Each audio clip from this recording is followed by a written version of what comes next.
ada sound system, ada jam, ada lampu-lampu, ada karpet, ada imam, ada makmum, ada muazzin, ada khatib.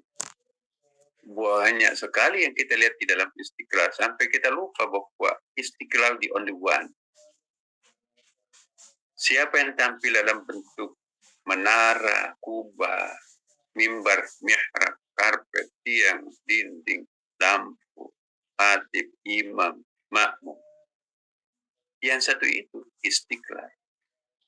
Bisakah ada Istiqlal tanpa ada kubah, tanpa ada menara, tanpa ada tiang, tanpa ada dinding? Kalau dia berserahkan sebagai atom, adakah Istiqlal? No. Makanya itu, ma'rifah kita perlu paham bahwa yang banyak ini sebetulnya siapa? Yang dikatakan yang Maha Esa itu sesungguhnya siapa? Adakah sesuatu yang bukan dia? Sementara Allah mengatakan, Wallahu ala kulli syai'. Allah serba meliputi segala sesuatu. Muhitun ala kulli syai'. Serba meliputi semua apa yang ada. Apa artinya ayat itu, Bapak? Allah serba meliputi apa yang ada. Everything you see, who is the really you see? Apapun yang kita lihat, siapa sesungguhnya yang kita lihat? Selama kita masih melihat yang banyak itu banyak. Selama kita melihat pohon itu hanya pohon. Selama kita masih melihat laut itu laut. Selama kita melihat gunung itu gunung. Langit itu langit. Diri kita diri kita. Manusia itu manusia, binatang itu binatang. Tidak mampu melihat esensi daripada apa yang ada semuanya itu. Yang biasa kita sebut dengan jauhar, the substance. Selama kita terkecoh hanya melihat di accident. Accident itu adalah, apa itu accident? Efek. Ya. Maka selama itu kita belum mencapai puncak-puncak ma'rifah. Puncak ma'rifah itu ketika kita sudah sampai kepada kesimpulan. Bukan kesimpulan dan memang the fact-nya seperti itu. Yang satu itu. Ya. Apa yang kita lihat ini sesungguhnya itulah yang disebut dengan Ibnu Arabi sebagai tajallinya. Tajalli artinya manifestasi. Ya. Panteisme dalam dunia kekristenan menganggap semua yang kita lihat ini adalah emanasi dari Tuhan. Emanation. Emanasi itu artinya dia yang tampil dalam bentuk bumi, planet. Ya, itu panteisme. Itu ada gereja Pantekosta. Panteisme. Panteisme ialah Allah menampakkan diri dalam bentuk yang banyak. Dengan demikian, alam ini adalah pada saatnya nanti juga akan rapuh, hancur, berarti Allah pun juga hancur, kan? Nah, kelemahannya panteisme seperti itu. Dalam Islam, alam semesta ini bukan Allah, tapi tajallinya Allah. The manifestation of God. Ya.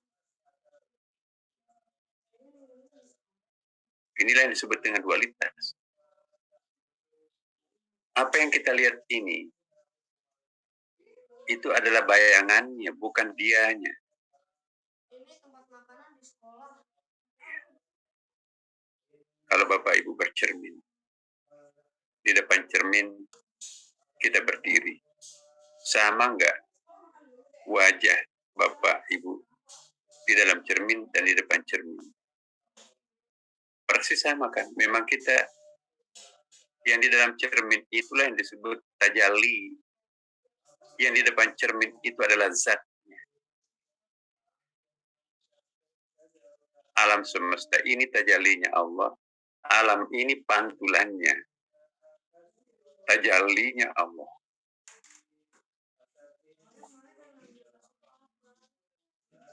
Adakah hakikat pada cermin? Dipukul cermin itu, hancur cermin itu, sampai tidak berbentuk. Hancur enggak wajah di depan cermin? Enggak apa-apa. Kita berada dalam suasana mimpi sekarang ini, Bapak Ibu. Kita menganggap diri kita pada aslinya, hakikatnya di dalam cermin. Padahal yang di dalam cermin itu cerminan yang dicerminkan di depan cermin. Alam semesta ini cerminan Allah. Itu disebut alam semesta ini tajallinya Allah. Bedanya panteisme dengan tajalli. Ya. Gunung ini Allah, pohon ini Allah. Semuanya adalah Allah. Dalam bentuk pohon, dalam bentuk gunung. Dalam Islam tidak. Gunung itu hanya manifestasinya Allah. Saatnya nanti akan lenyap. Gunung lenyap, langit lenyap, manusia lenyap, semuanya lenyap. Bagaimana konsep lenyap dalam Islam? Inilah ada dua pandangan. Pandangan teologi rasional seperti fikih, ya ahli syariah ini, ahli ilmu kalam, menggambarkan bahwa alam semesta ini nanti akan hancur. Hancurnya alam ini bukan berarti Allah yang hancur seperti panteisme tadi. Orang depan cermin nggak hancur, yang hancur itu cerminnya. Tempat untuk memanifestasikan dirinya, itu cermin. Jadi ketika semua makhluk ini di blender, ibu-ibu tahu blender kan? Es buah, nanasnya masukin, ya, mangganya dimasukin, kacang-kacangannya dimasukin, airnya dimasukin, gulanya dimasukin, sirupnya dimasukin, lalu di blender. Blender semua jadi satu. Jadilah apa? Es bekukan itu jadilah apa namanya itu? Es beku. Kemudian cair kembali. Jadi bayangan orang-orang ilmu fikih, ahli, formalogik, alam semesta ini nanti pada saat kiamat di blender, sangkakala ditiup, wah itu semuanya itu masuk dalam baskom raksasa. Ayo gunung masuk kamu ke dalam baskom. Ayo laut masuk. Ayo binatang pohon semua masuk, matahari masuk. Kiamat ini terjadi di blender semua. Semua jadi air. Lalu menguap air itu, innalillahi wa inna ilaihi raji'un. Jadi ketika semua di blender, kembali ke aslinya Allah Subhanahu wa taala. Dengan demikian pada hakikatnya alam ini siapa? Dari mana sembunyinya alam ini sebelum menjadi alam? Ayo, sebelum alam ini jadi alam, tiarap sembunyi di mana? Alam ini kan tidak datang sejak awal bersama Allah. Alam ini kan makhluk. Allah itu sang pencipta. Dari mana bahan bakunya alam ini? Innalillahi wa inna ilaihi raji'un. Alam semesta ini dari Allah dan akan kembali kepada Allah. Logikanya, kalau alam semesta ini dari Allah, pertanyaannya, apakah alam ini suci?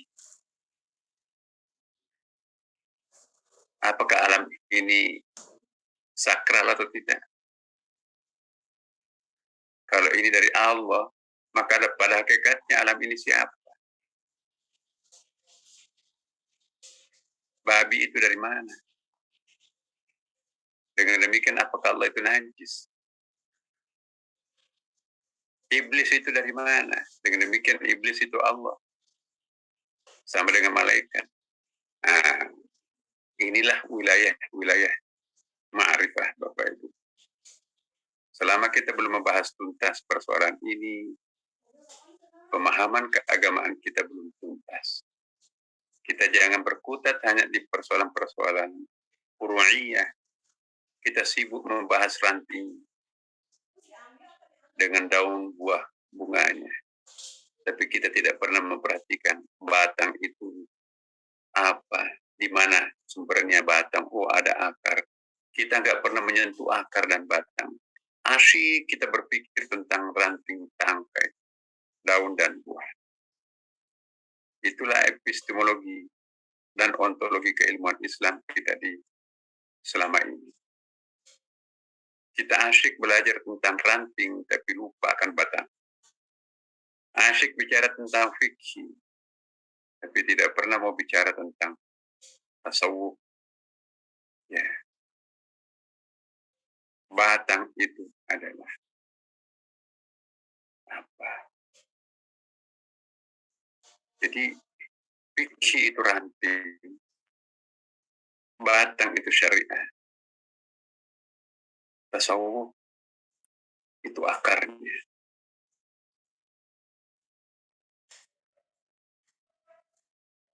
Dan tasawuf itulah yang menampilkan the wholeness-nya. The wholeness itu keseluruhan. Siapa engkau tampil sebagai pohon sebetulnya? The conclusion-nya itulah bahasan tasawuf. Maka terjawablah siapa yang banyak itu dan siapa yang satu itu. Fikih tidak mungkin bisa mengatakan yang satu sama dengan yang banyak. Ilmu-ilmu fisika tidak mungkin satu sama dengan yang banyak. Tapi ilmu metafisik, ilmu tasawuf, gampang. Kok bisa satu sama dengan banyak? Satu sama dengan 10. Filsafat pun juga sebetulnya bisa menjawab. Bisa nggak kita bicara tentang 10, 100, 1000, 1 juta, miliar, 1 triliun, tanpa bicara angka 1? Ada nggak angka 1 triliun seandainya tidak ada angka 1? Nggak ada. Bukankah 1 triliun itu ada karena adanya angka 1? Tanpa ada angka 1, nggak ada bilangan kan Bapak? Bagaimana ada 3 kalau tidak ada angka 1? Karena angka 3 itu kelipatan 3 kali dari angka 1 kan. Tanpa ada angka 1, tidak ada angka bilangan. Who is the one? Siapa sih angka 1 itu? Angka 1 itu sumber daripada seluruh jumlah yang ada. Tidak ada angka 1 triliun, 1 juta triliun tanpa ada angka 1. Dengan demikian, tidak bisa kita berhitung apapun tanpa bicara dengan angka 1. Bisa nggak ada yang banyak tanpa ada yang tak? Bisa nggak kita bicara manusia-manusia ini tanpa bicara Nabi Adam? Dari mana Nabi Adam? Filsafat mengatakan, itu bukan Adam, itu kumpulan atom. Kata Demokritos. Yang kita lihat itu, kita terkecoh, itu onggokan-onggokan atom. Partikel yang paling kecil adalah atom, tapi dibantah oleh ahli kimia. Atom masih bisa dipecah, ada proton lebih kecil lagi daripada atom kan. Ya. Thales mengatakan juga ada lebih kecil daripada proton, yaitu air. Air itu sebetulnya ya nggak ada zatnya, itu cair. Tapi dibantah lagi oleh Anaximandros. Ada lebih halus daripada air, yaitu uap. Tapi kalau kita bicara tentang uap lalu menguap, nggak ada bekasnya kan, hilang. Itulah alam semesta. Hilang tak berbekas. Inna lillahi wa inna ilaihi raji'un. Jadi matematik, fisika bisa menghitung yang banyak itu berasalnya dari yang satu, yaitu dari atom. Tapi atom pun juga berasal dari yang lebih kecil, bagi 3 atom itu kan ada proton, neutron. Ada lagi, atom itu dari air. Ada lagi, air itu dari uap. Uap menguap, nah ini. Kemana uap itu perginya? Innalillah wa inna ilaihi raji'un. Jadi bayangan kiamat menurut ahli fikih logika, nanti ini akan di blender habis menjadi air semua. Nggak ada gunungnya, nggak ada pohonnya, nggak ada mataharinya. Kemana itu? Lebur menjadi bubur. Lebur menjadi air. Lama-kelamaan air itu menguap, nggak ada bekasnya. Kemana perginya uap itu? Innalillahi wa inna ilaihi raji'un. Itulah yang dimaksud dengan kiamat dalam fikih. Seperti yang kita anut selama ini. Tapi kiamat menurut ulama tasawuf, not necessary to be there. Tidak mesti harus menjadi seperti itu. Tetap pohon itu ada. Tetap gunung itu ada. Tetap langit itu ada. Bintang itu ada. Tapi kalau orang sudah mencapai tingkat ma'rifah yang paling tinggi, dia sudah tidak melihat ada yang banyak. The only one existent. Dia tidak melihat entitas-entitas yang banyak. Tapi lebur menjadi satu kesatuan. Di dalam pandangannya, the only one existent. Hanya satu keberadaan. Allah is the only one and the oneness. And one and only existent. Hilang dalam benaknya apa itu pohon, apa itu binatang, apa itu burung, apa itu manusia, apa itu laut, gunung, langit. Yang dia lihat hanya Allah. Hancur semua gunung, tumbuh-tumbuhan, langit. Bukan fisiknya gunung itu hancur, tapi batinnya, pikirannya yang luluh terhadap Tuhan. Sampai apa? Dia lihat hanya satu existence. Satu the wholeness, satu kesatuan. Dia tetap melihat manusia, tapi the only one yang dia lihat. Aku melihat Allah kok. Melihat gunung enggak? Itu bukan gunung. Hilang entitas yang bermacam-macam yang muncul di only one di dalam singnya, dalam pandangan. Hanya Allah yang dia lihat. Itu kiamat bagi yang bersangkutan. Jadi kiamatnya fikih dan kiamatnya tasawuf berbeda. Kiamat fikih ada blender. Yuk sangka kalah segala macam. Tapi tasawuf. Blender itu di pikiran. Aku nggak ada lagi laut yang aku lihat Tuhan. Kiamat bisa berkali-kali sebelum muncul kiamat yang sebenarnya. Orang yang memahami tasawuf tidak perlu takut mati. Para sufi tidak takut mati. Tuhan kita di alam barzah dia juga kok. Tuhan kita di akhirat dia juga. Tuhan kita juga di sini sama. Mau surga mau neraka itu haknya Allah. Itu prerogatifnya Allah. Serahkan dirinya sepenuhnya kepada Allah. Ya Allah, aku berdosa. Aku taubat, aku serahkan diriku kepadamu. Ya nggak apa-apa, kamu memang bukan malaikat.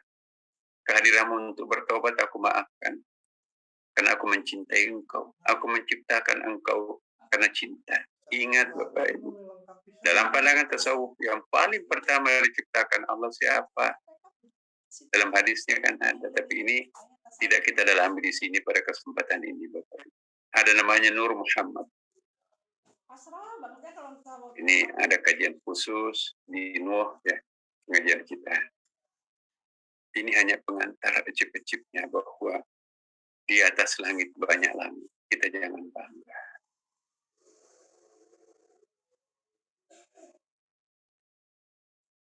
Dari Nur Muhammad itu nanti. Syajaratul Baida mengalirlah. Lahirlah kalam pena. Sam pena itulah nanti yang akan menulis. Nun wal qalam wa ma yasturun surah al-qalam. Jadi Allah tidak perlu repot-repot menciptakan satu persatu makhluk. Cukup menciptakan kalam dari Nur Muhammad. Dan tidak perlu menulis kalam itu secara otomatis. Cukup menorehkan satu titik. Titik di bawah bah. Bismillahirrahmanirrahim ada titik. Intinya seluruh kitab suci Al-Fatih. Intinya Al-Fatih adalah Bismillahirrahmanirrahim. Intinya Bismillahirrahmanirrahim adalah titik di bawah bah. Itu dalam pandangan tasawuf Ibnu Arabi. Bibit titik semakin memadat terjadilah ledakan. Big Bang. Dari partikel pecahan itu lahirlah planet. Wa inna lamusi'un kata Quran makin mengalami expanding universe.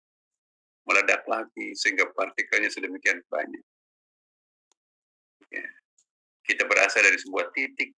Nanti pada saatnya seperti balon. Balon itu kan makin ditiup itu meledak.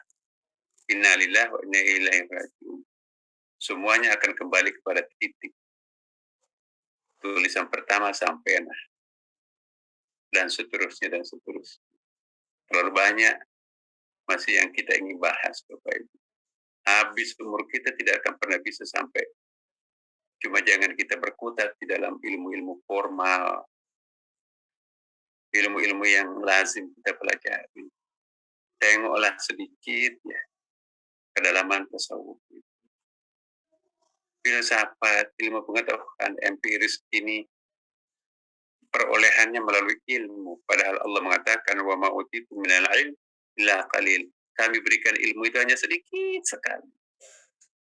Tapi kalau hikmah, yu'tal hikmata man yasha wa ma yu'tal hikmata faqad utiya khairan katsiran. Allah memberikan hikmah. Ya, hikmah itu pengetahuan spiritual sofistik. Itu unlimited tanpa batas. Jadi perguruan tinggi itu mengajarkan ilmu. Tapi epistemologi tasawuf mengajarkan hikmah. Makanya itu Allah mengatakan dalam Al-Quran, fas'alu ala dzikr in kuntum la ta'lamun. Tanyakanlah kepada ahli zikir, ahli spiritual, jika mentok. Kenapa Tuhan tidak mengatakan fas'alu ahlal ilm? Tanyakanlah kepada para ilmuwan kalau kamu nggak tahu. Ilmuwan itu sekuku hitam daripada yang dimiliki oleh ahli hikmah. Kita itu hanya cangkir. Sedangkan hikmah itu laut. Apakah mampu sebuah cangkir menampung samudra? No. Kita hanya cangkir. Bagaimana bisa menampung samudra? Yang bisa menampung samudra adalah lautan itu sendiri. Jadilah samudra. Sekotor apapun sungai Ciliwung tidak akan pernah mengotori samudra. Kalau kita hanya memiliki ilmu, satu gelas air, setetes tinta pemilu akan menghitamkan seluruh gelas itu. Maka itu dadanya sumpah. Kalau hanya kita mengisi ilmu di dalam benak kita, sedikit tersinggung, gelap semuanya dunia ini. Tapi kalau sofistik yang di dada kita, kita menjadi samudra. Berkumpul seluruh kotoran dunia tidak akan pernah bisa mengotori samudra. Makanya itu hikmah melapangkan dada seperti samudra, sedangkan ilmu hanya membingkai dada orang seperti gelas. Pecahkanlah gelas-gelas itu, larutlah ke dalam samudra. Maka semuanya akan tertelan. Selamat tinggal penderitaan. Selamat tinggal kekecewaan. Selamat tinggal rasa penyakit. Aku sudah menjadi samudra. Tidak mungkin dikotori oleh kopi, oleh teh, oleh gula, dan seterusnya. Aku adalah air laut, menampung semua. Kita diajak untuk menjadi samudra. Jangan mengecilkan dada kita menjadi gelas. Sumpah jadinya kehidupan. Frustrasi, kekecewaan mewarnai kehidupan kita. Mari kita hijrah dari gelas kecil ke sebuah samudra. Itulah hakikat surga. Semuanya indah. Semuanya indah. Semuanya indah. Assalamualaikum warahmatullahi wabarakatuh. Waalaikumsalam warahmatullahi wabarakatuh. Alhamdulillah, terima kasih Prof. Ini ada yang bertanya, Prof. Boleh Prof ya? Ya, 1-2 orang aja. Oke, ada 2 orang yang bertanya. Yang pertama, Ananda Ahmad Fikri. Assalamualaikum Prof. Nazar. Afwan mau bertanya mengenai tema pagi ini, yaitu 5 wujud eksistensi. Mohon pencerahan. Salah satu kita harus bersyukur, terutama warga tinggal di Jakarta, adalah cuaca panas. Walaupun sebagian warga itu malah tidak bersyukur adanya cuaca panas, salah satu alam dimiliki oleh Allah. Bagaimana cara Profesor untuk menyadari warga yang tidak bersyukur menjadi bersyukur, khususnya tinggal di Jakarta yang memiliki cuaca panas salah satu wujud alam oleh Allah Subhanahu wa taala. Syukran, Prof. Orang yang tidak pernah hidup di dalam dunia yang bercuaca winter, musim dingin, datanglah ke Kanada. Setiap tahun kita berhadapan dengan cuaca minus 40 derajat. Saya dulu di kotanya di Montreal. Salah satu di antara 3 kota yang paling dingin di dunia ini adalah Montreal. Jika kami masih di McGill University. 43 derajat minus itu kayak apa? Ya. Grendel jendela saya di apartemen saya itu copot. Ya, sebesar kemiri ya lubangnya itu grendel yang copot itu. Di luar udaranya 43 derajat minus. Dinginnya minta ampun. Udah pakai selimut berlapis-lapis, pakai baju berlapis-lapis. Masih tetap dingin, padahal heater juga jalan. Nggak mempan heaternya. Gara-gara lubangnya sedikit. Akhirnya kasur saya itu di atas saya. Saya tidur di bawah kasur, baru tidur. Negara kayak apa ini? Kasurnya di atas kita. Aku jadi kasur oleh kasur itu sendiri. Jadi kita tidak bisa mensyukuri panas kalau kita tidak pernah hidup di musim dinginnya di Kanada di sana. Lebih baik kita disiksa panas daripada disiksa dingin. Kalau panas masih bisa ngipas-ngipas, masih bisa buka baju.